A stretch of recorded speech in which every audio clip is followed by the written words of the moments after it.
की बड़ी खबर आपको बता रहे हैं, सुप्रीम कोर्ट ने वक्फ संशोधन कानून की वैधता पर गुरुवार को सुनवाई पूरी कर फैसला सुरक्षित कर लिया है। तो दोस्तों, वक्फ अमेंडमेंट बिल को लेकर 3 दिन से लगातार सुप्रीम कोर्ट के अंदर सुनवाई जारी थी, लेकिन आज सुप्रीम कोर्ट ने वक्फ अमेंडमेंट बिल को लेकर अपना अंतिम फैसला दे दिया है। जी हां दोस्तों, वक्फ अमेंडमेंट बिल को लेकर सुप्रीम कोर्ट से आखिरी फैसला आ चुका है। अब क्या फैसला आया है और इन 3 दिनों में क्या सुनवाई हुई है, A to Z जानकारी आप लोगों को इस वीडियो के अंदर मिलने वाली है, क्योंकि आप लोगों को हम सुप्रीम कोर्ट के एक बहुत बड़े वकील है, उनका एक वीडियो क्लिप दिखाएंगे जिसमें उन्होंने वक्फ अमेंडमेंट बिल को लेकर सुप्रीम कोर्ट में आज क्या सुनवाई हुई है और सुप्रीम कोर्ट ने वक्फ अमेंडमेंट बिल को लेकर अपना अंतिम फैसला क्या किया है। मैं आप लोगों को वकील साहब की यहीं पर पूरी वीडियो क्लिप दिखाने वाला हूं, लेकिन वीडियो दिखाने से पहले आप सभी से रिक्वेस्ट करना चाहूँगा, प्लीज़ इस वीडियो को ज़रूर लास्ट तक देखिए और जितना हो सके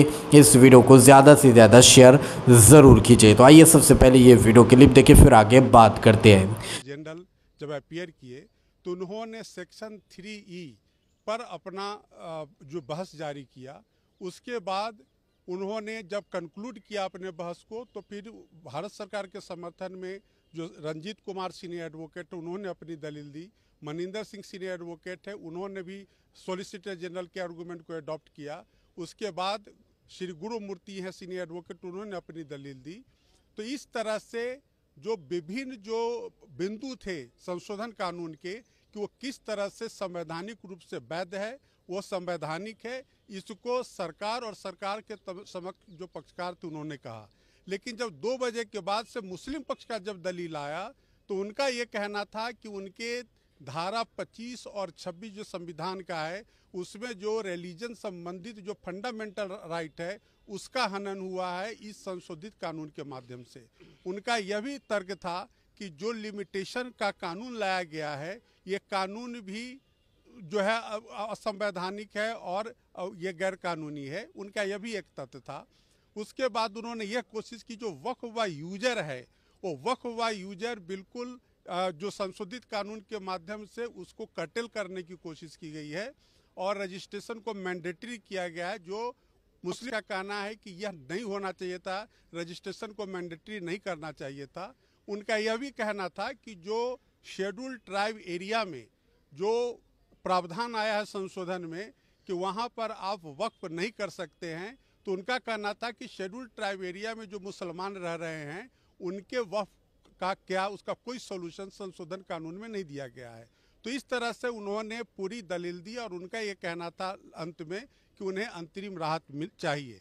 लेकिन जो भारत सरकार के तरफ से सॉलिसिटर जनरल और जो उनके समर्थक वकीलों ने जो दलील दी, उस दलील में यह बताया गया कि जो भी प्रावधान संशोधन के माध्यम से लाए गए हैं वह बिल्कुल संविधान के दायरे में है, कानून के दायरे में है। और सॉलिसिटर जनरल ने एक्सप्लेन करने की कोशिश की कि इन संशोधन के माध्यम से किसी भी मुस्लिम समाज के सदस्य के अधिकार का, किसी भी तरह का अधिकार का हनन नहीं होता है। वक्फ बोर्ड, वक्फ सेंट्रल काउंसिल में दूसरे धर्म के लोगों को शामिल करने को लेकर के सॉलिसिटर जनरल ने एक दलील दी कि सुप्रीम कोर्ट ने अपने फैसले में कह रखा है कि वक्फ अपने आप में आर्टिकल 12 के तहत राज्य की तरह है। बिल्कुल, एक जजमेंट का हवाला उन्होंने दिया जो माननीय सर्वोच्च न्यायालय का है 2010 का, जिसमें यह कहा गया है कि जो मुस्लिम वक्फ बोर्ड है, 2022 का जजमेंट है, जिसमें यह कहा गया है कि जो वक्फ बोर्ड है वो एक स्टेट है धारा 12 संविधान के तहत।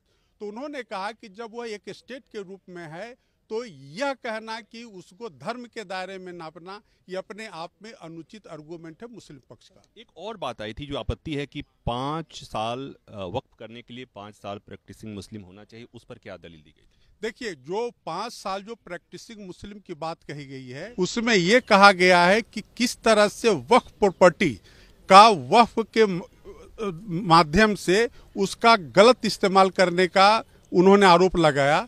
उन्होंने यह कहा कि जब कोई क्रेडिटर का मामला होता है, कहीं कोई लोन चुकता करना होता है, अगर किसी कोर्ट की डिक्री होती है उस मुसलमान पक्ष के साथ, तो वो वक्फ क्रिएट करके और उसको जो लायबिलिटी है उससे निकलना चाहता है और फिर बाद में उस प्रॉपर्टी को पुनः वापस ले लेता है।